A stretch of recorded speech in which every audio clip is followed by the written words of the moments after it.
In Game of Thrones, religion decides a lot of things. It decides who becomes king, who picks up the sword, or even who ends up getting burned. In this video, we'll go over the biggest religions across Westeros and Essos, the ones that shape the Seven Kingdoms and everything around them. We'll start with the most well-known faith in Westeros, called the Faith of the Seven. People in the South mostly follow this religion. It's about one god with 7 faces, kind of like one actor playing 7 different roles. The 7 are the father for justice, the mother for nurturing, the warrior for strength, the maiden for innocence, the smith for craft, the crone for wisdom, and the stranger for death. They have temples called septs, with sacred books and priests known as septons and septas. But this religion isn't all calm and incense. At one point, a group of followers called the Sparrows took over King's Landing in the name of faith. That's just one god with 7 different sides to him. Now let's talk about something with a lot more fire. Lord of Light is also called R'hllor, and is the god of fire and light. His religion is mostly followed in Essos, but it gained a lot of influence in Westeros because of the Red Priestess named Melisandre.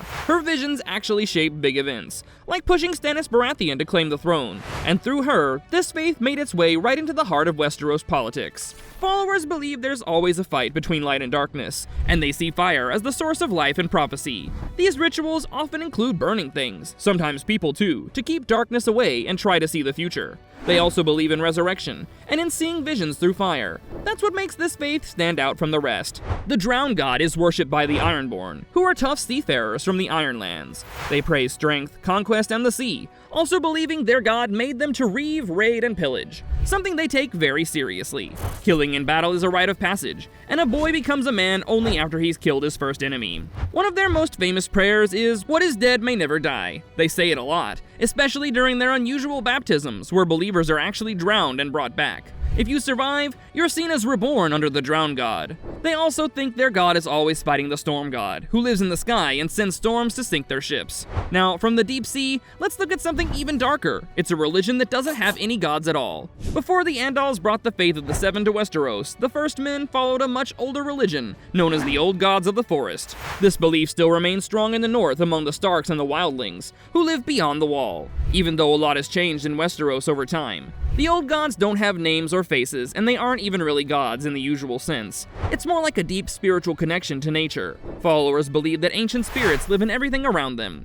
The most sacred places for worship are the Gods' Woods, and in them you'll often find a heart tree, which is a weirwood with a pale white trunk and red leaves, carved with a face that looks like it's watching. People say these heart trees are always listening. The children of the forest, who were the first people in Westeros, believe their green seers could use the trees to see across time and space, entering the minds of animals, and even other people. This psychic link is rare but powerful, making the Starks and their descendants uniquely connected to the ancient magic of Westeros. From nameless spirits in the woods, we now turn to a god who wears every face, even yours. Inside the dark stone halls of the House of Black and White, the Faceless Men worship the Many-Faced God, which is a mysterious and powerful god that represents death. But they see death as a gift rather than something to fear. This belief is different from anything else in the known world. The Faceless Men believe that all gods of death are really the same. Different people just call them different names. Followers train to become assassins to give the gift of death to those who ask for it, or those they believe deserve it.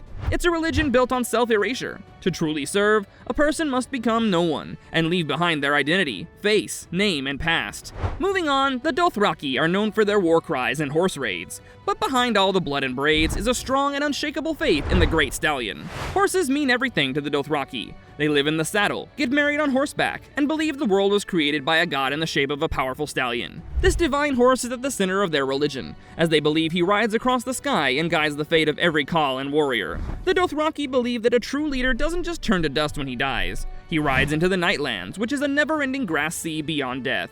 But only those who live and die with bravery earn that right. Cowards are left to walk alone and ashamed forever. They have no temples and no written scriptures, and their rituals are part of everyday life, with horse sacrifices, blood oaths made on the ground, and prophecies read through birth signs. When Daenerys Targaryen joined them, they believed her unborn child was the stallion who mounts the world, a savior meant to unite all the tribes and take over the world. And now, from warriors on horseback to masked priests with beards and bells, let's head east to the strange city of Norvos. Norvos might look like just another free city in Essos, but their religion makes them stand out in a big way. The people here follow a strict and unnamed god who demands obedience, ritual, and discipline. Their religion enforced by the bearded priests. You can't miss them. They wear long beards and robes and carry axes. Yes, real axes. In Norvos, priests don't just lead worship but also enforce the law. If you break their god's strict commandments, you might face justice right there on the spot. People follow the rules set by the priests and the city is divided. The religious elite live in the high city, while everyone else lives below, always watched. Even marriage isn't a personal choice. The priests decide who you marry, and they also choose your job and your place in society. But while Norvos is ruled by obedience, Qohor runs on blood. In this forest-ringed free city, people worship the Black Goat, a god of sacrifice and shadow who's always hungry. Qohoric priests offer animal sacrifices to it every day, but in times of war or trouble, the god demands human blood. They believe the Black Goat gives power and protection in return, but only if it's fed often. This isn't just an old story. When the Dothraki once attacked Qohor, legend says 3,000 Unsullied defended the city. They killed thousands of horsemen and won.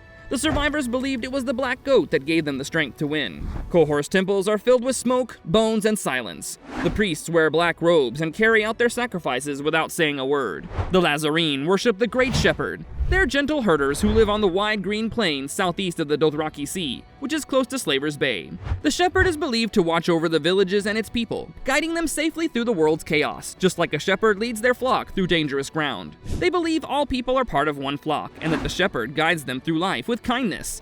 Unlike other religions, they reject violence and focus on healing, mercy, and community. But their gentle faith made them targets. When the Dothraki raided their villages, they were seen as weak, and even so, the Lazarene held on to their belief that mercy is strength. Next up, we've got the Wildlings, or Free Folk. Their beliefs are tied to nature, the seasons, and the strange forces of the far north. They honor the land and their ancestors with simple rituals that keep them close to the wild world around them. But the scariest thing in the north isn't a god, it's the Others, or White Walkers. These beings are wrapped in myth and fear, and many see them as death and winter come to life. To the Wildlings, the Others are an old and powerful danger. They're a force of ice and death and keep moving south. But they don't worship them. They fear, respect, and fight them. Some legends say the Others were once men, changed by dark magic. Now they lead an army of the dead. It's not just winter that comes when they arrive. It could also mean the end of everything. Most Wildlings still believe in the old gods, just like the people in the north. But their faith is even more about nature and staying alive.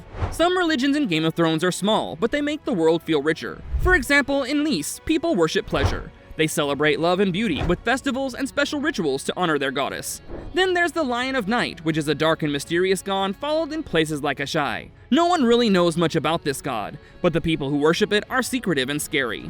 The gods are harsh in Slaver's Bay, reflecting how tough life is there. Religion there is mixed with politics and power. These smaller religions don't control big kingdoms, but they show how people look for meaning in many different ways. That's it for this video. If you like it, you can check on this other cool video that's appearing on your screen. Click on it to see. Go ahead, click it.